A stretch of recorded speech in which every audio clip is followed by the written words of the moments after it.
Good morning and welcome to another episode of the Scavenger Palette. Today we're going to be talking about quill pens and fountain pens. And I have a portable fountain pen here, and I also have a quill pen here. Plus, I also have an old-fashioned one.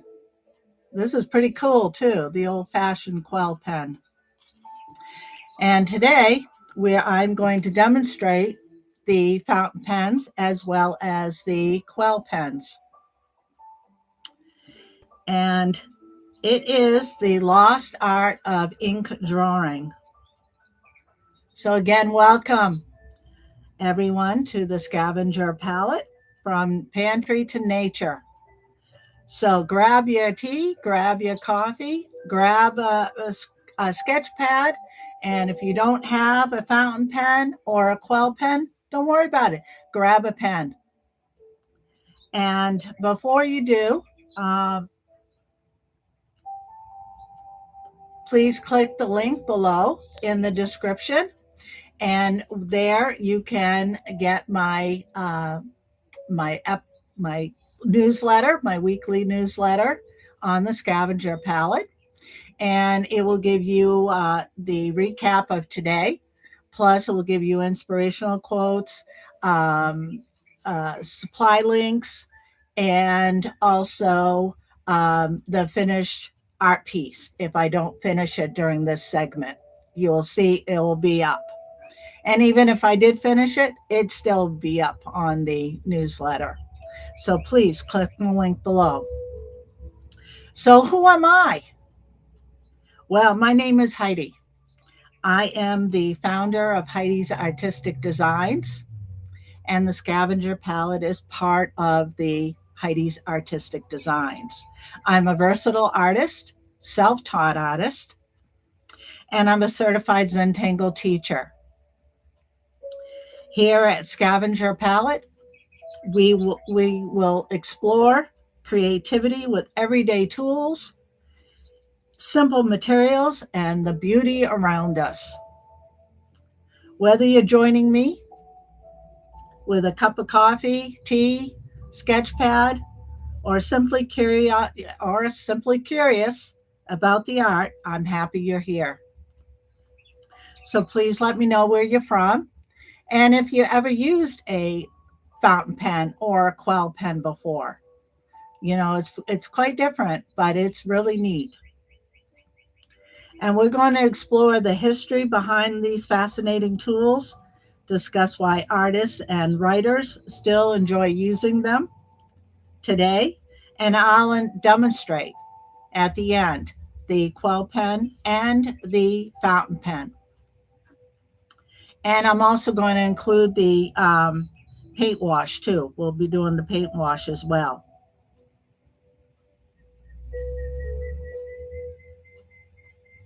Now, I'd love to start with a question, which I already asked you actually, if you've ever used a fountain pen or a quill pen, but have you ever seen them in the movies? Let me know in the comments. That would be so cool to let me know if you've ever seen it before or you know anything about it.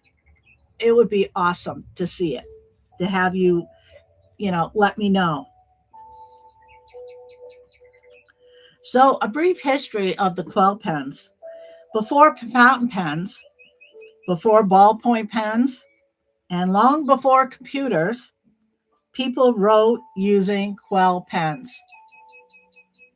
A quill pen is made from a bird feather, often from goose, swan, or turkey. For hundreds of years, quill pens were used to write letters, books, legal documents, and even some of the world's most famous historical records. The writer would dip the nib into the ink and write until the ink was depleted, and then dip again. Imagine writing an entire book that way. Well, my hands would get tired. My hand definitely would get tired on that. But it's amazing what they used to do back in the day. Yet some of the most beautiful handwriting and illustrations in history were created with these simple tools.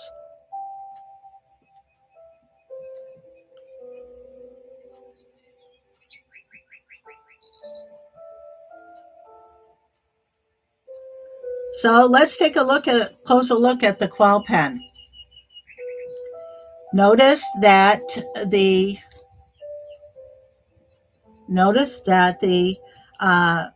shape of the metal nib, and they do come with different sizes. They do have different sizes, and therefore different things. And I haven't experimented with all of them, but I've only experimented with a couple. Before we get even into that, I wanted to show you my first drawing that I did with a Quill pen. Now this is my squirrel. My squirrel was done with a Quill pen. The body, the tail, and the trees were done with, I diluted the ink and painted the trees using the ink plus the base that the squirrel is sitting on. This was the first picture I did using a Quill pen. Now you can imagine how nervous I was because it took me 4 days to draw the squirrel. But this is what I did.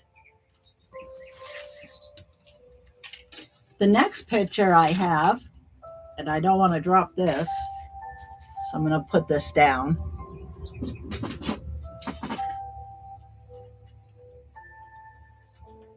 The next picture I did this one, and I did it freehand. I didn't even do, I didn't do any pre-work or nothing. I just took the Quill pen and I just went for it.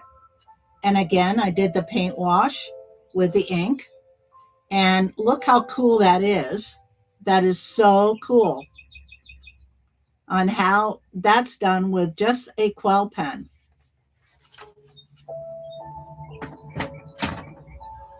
And I have one more that I did with a Quill pen too. This one I did with a Quill pen, and I didn't do any paint wash, but I did do use the Quill pen, and I didn't even pre-drawn this. This has not been pre-drawn. This was just freehand, and I did it with that. Now, Quill pens are fun to use, and it's fun to experiment with. So now one things I enjoy about using Quill pen is the connection it creates to history. And as I draw or write with it, I often imagine artists and writers from centuries ago doing the same very thing. Now, what I'm going to do is I'm going to demonstrate it at the end, because I've got to lift my laptop up, lift it up a little bit so you can see what I'm doing. It's because I'm going to be standing, so I don't want to be cut off here. So I'm going to demonstrate this at the end. Now, a brief history of the fountain pens. Let me take a drink.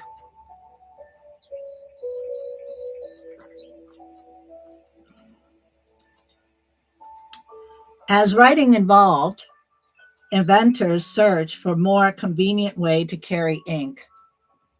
The fountain pen became popular in the 1800s and eventually transformed the way people wrote. Unlike the Quill pen, the fountain pen contains its own ink reservoir. That means less dipping, more continuous writing and drawing. Many artists, writers, and journal keepers still enjoy fountain pens today for their smooth writing and experience the beautiful ink flow. Now, in a minute, I'm going to compare the both.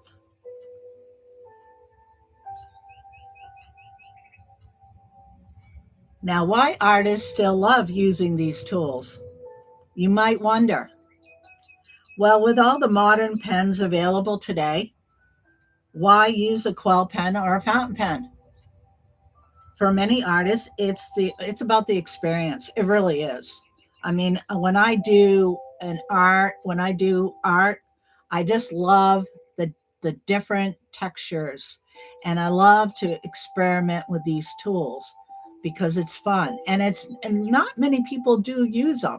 Some do, but not many, and that's why I like to go back to using these for drawing and for doing the old fashioned way.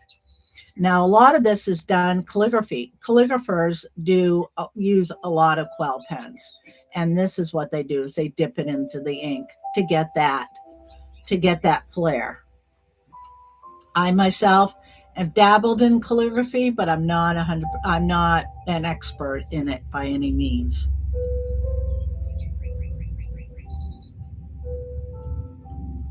These tools also encourage us to slow down and to enjoy the process. And that's what it does. And I know when I was doing my squirrel, I was just being very methodical and just kind of getting the lines.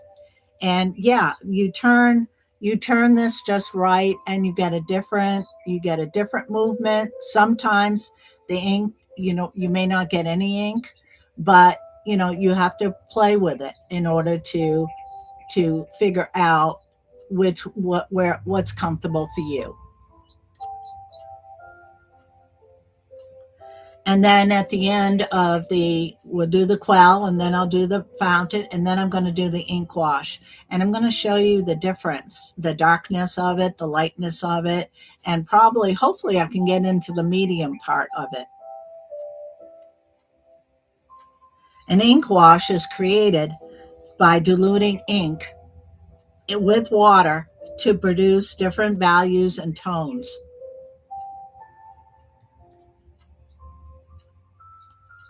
I'm going to repeat that because I'm not sure if I blanked out. An ink wash is created by diluting ink with water to produce different values and tones. And notice how a single bottle of ink can produce a wide range of effects, which that's what I'm going to be showing you in a minute. And this is the one reason why artists have used ink for centuries, because it's simple, it's versatile, and it's capable of producing beautiful results. So without further ado, I'm going to move my laptop up and then I'm going to demonstrate. So if you just bear with me for a moment.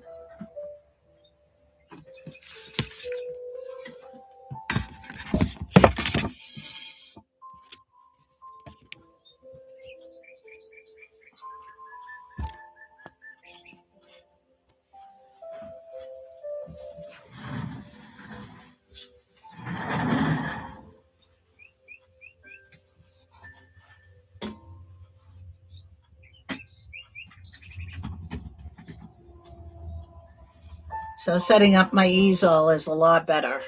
So it's a lot better. So that's why I'm setting up the easel. Probably should move it. I may be cut off, but that's okay. I'm short enough anyways.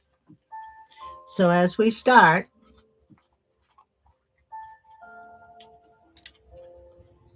now with the Quill pen, I'm going to dip it right in. And I'm getting the nib, the edge of it, with ink. So the edge of it has ink on it. And then I'm going to take it and I'm going to do, oh, this is good. Again, you have to play with it. Oh, this is not going to work today for whatever reason. All right, let's try it now.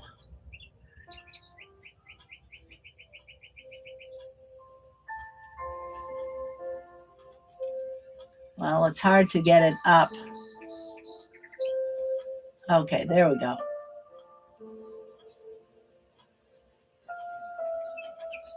It's better to do it when you're sitting down than it is when you have it upright. It doesn't seem to want to do what you want it to do. But then again, it's pretty cool.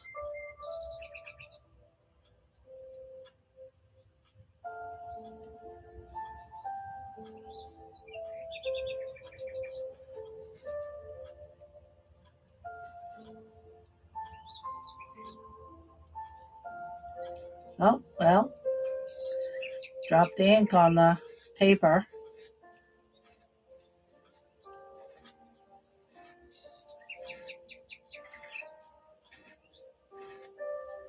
See how cool that is? See how, oh my goodness, you guys can't see it. Sorry. See if we can get it a little closer. It's a little hard to see sometimes when you're trying to do something, but trying to get it so get it straight to there. But as I said, I'll have a picture of it in the newsletter, so it will be a lot. You'll be able to see it. Now, what I'm going to do is I'm going to take some of the ink and I'm going to put it into the wash.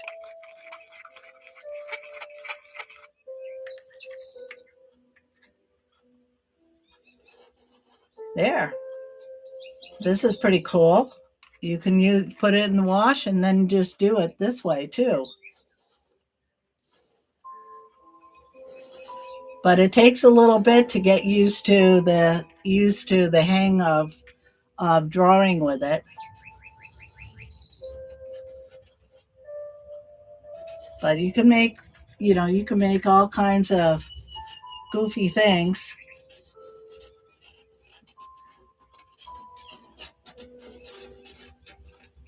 See, this is I'm just goofing around. Nothing is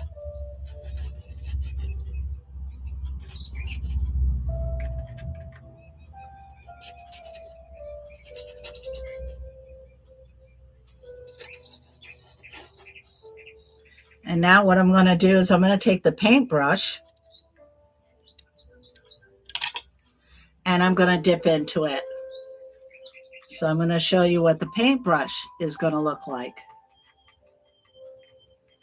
Hopefully I can get this. Oh my goodness. Well, that's all right. Went down.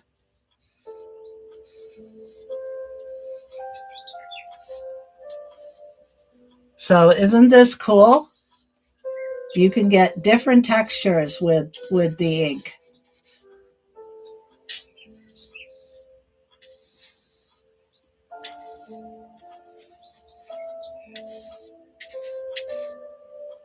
And notice how it's dark and then it goes into light. And then you've got a little bit of medium right in there too. So you know that it's working. Sorry, I'm trying to do this and talk at the same time. It doesn't always work. So bear with me. But normally when I do this, I don't stand up and do it. So I just wanted to show. This is just so fun. And I haven't done this in a long time either. So this is really neat to be able to do this.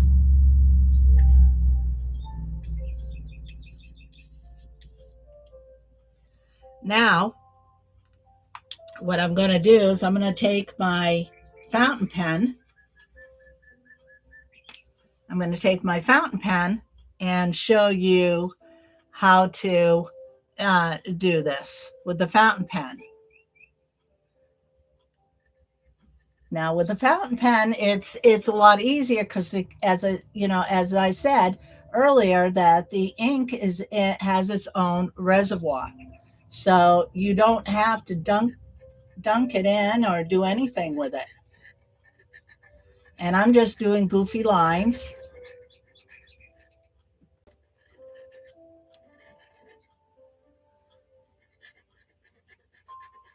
And I can do circles. So, and that's all, pretty much that's what I'm doing.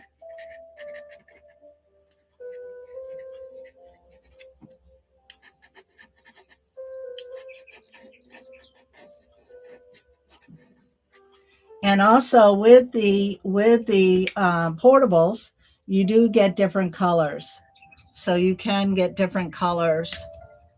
And if this is something you're interested in, I do have this on my the supply link on my website. Plus, I will have it into the newsletter as well. So this is what it looks like with the blue.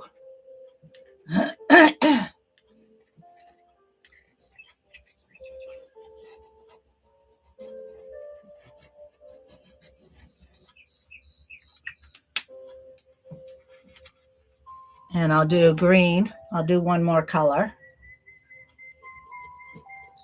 The green is hard to see. But you can also do an ink wash with this too. You can also do an ink wash with this. You can easily do that. Again, I will do that with my paintbrush. I can easily go over it. What I did with it, and you can move it.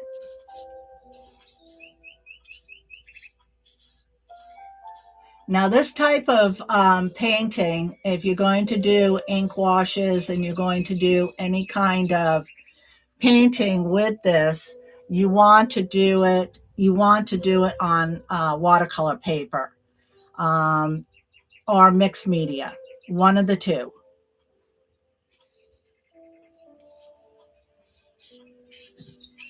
And you see how the blue is showing up now that I activated it with the water.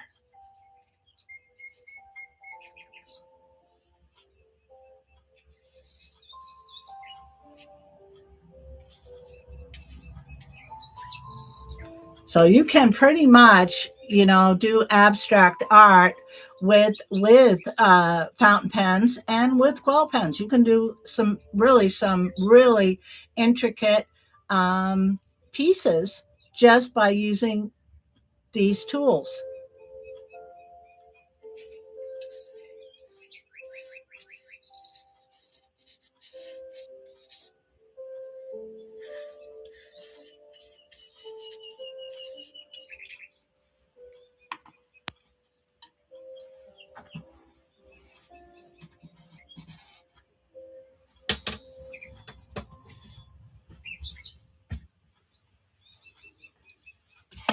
So what's fun is when you're doing this type of art, it's a lot of fun.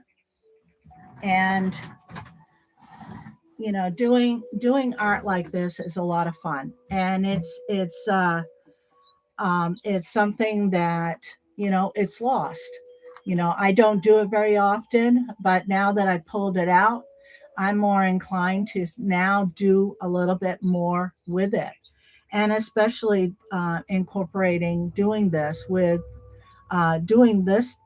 the quill pen or using the fountain pen as I'm doing steampunk art or Zentangle, which is what I'm known for as well.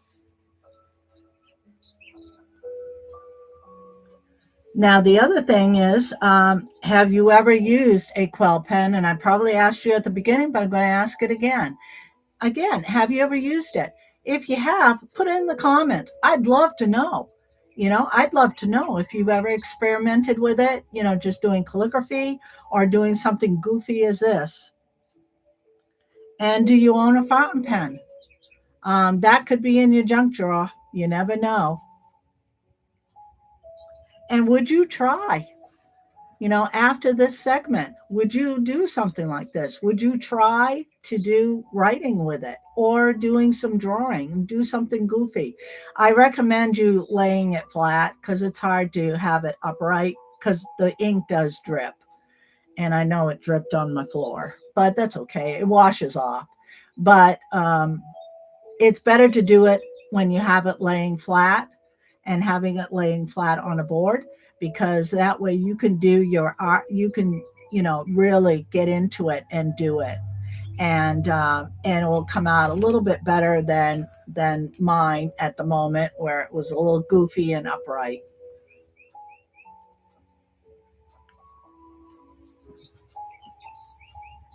Now, one thing I wanted to, one reason I wanted to share these tools with you today is that it fit perfectly within my philosophy of the scavenger palette. Creativity doesn't always come from the newest tools or the newest supplies. Sometimes it comes from rediscovering traditional tools and finding new ways to use them. Whether it's a quill pen, a fountain pen, ballpoint pen, or a simple pencil, creativity begins when you put the tool to paper. Now, I want to thank you all for joining me today. I know this was a short session, but I want to thank you all for joining me today. It was a lot of fun. I'm enjoying this immensely. And, again, if you have anything you would like me to demonstrate or research or find out about for you, be happy to put it in the comment. Ask me. I could probably incorporate, if you want me to incorporate it into a segment, that, give me some ideas. It would be awesome. And, also, if you don't want to, share it in the comments, I do have my email address, and that is in my newsletter. So again, click the link below and sign up for my newsletter. And you will get a recap. You will get inspirational quotes. You'll get my finished art piece here, as goofy as it is. You will also get supply links, so you'll know exactly where to get these. And I do link them to Amazon, so you can, get them onto Amazon. And when I choose supplies, I always make sure I keep the cost down low, because I know many, don't want to pay an arm and a leg for supplies. And I get that. And I don't want to do it. And if I'm not going to do it, why should I put something expensive for you guys to do it? And I hope this discussion inspired you and to explore new creative possibilities and perhaps even try an old tool in a new way. That would be really cool. And whether you, decide to do calligraphy, I mean, use a quill pen doing calligraphy and see how that feels. See the difference, because it's going to be different from using a pencil. Creativity unfolds naturally. That's my motto. One step and one line at a time. And please be kind to yourself while you're doing art. Always be kind to yourself. And remember, art is meditative. Art will bring you down and will relax you. By the time you're done finishing your art, you're already relaxed. And perfection is out the window. Have fun. Bring the kid out in you. And that's what you want to do. And remember, there's no mistakes in art, only creations, just like what I did. I didn't make any mistakes. I just created some art in a different way. And have a fantastic, peaceful, and artistic week. Until next week, on Wednesday, we will have the Scavenger Palette. And please be sure to come on Saturday mornings, where you'll have a creative conversation with me, Heidi. So I will see you on Saturday at 10 a.m. So goodbye and have a wonderful week.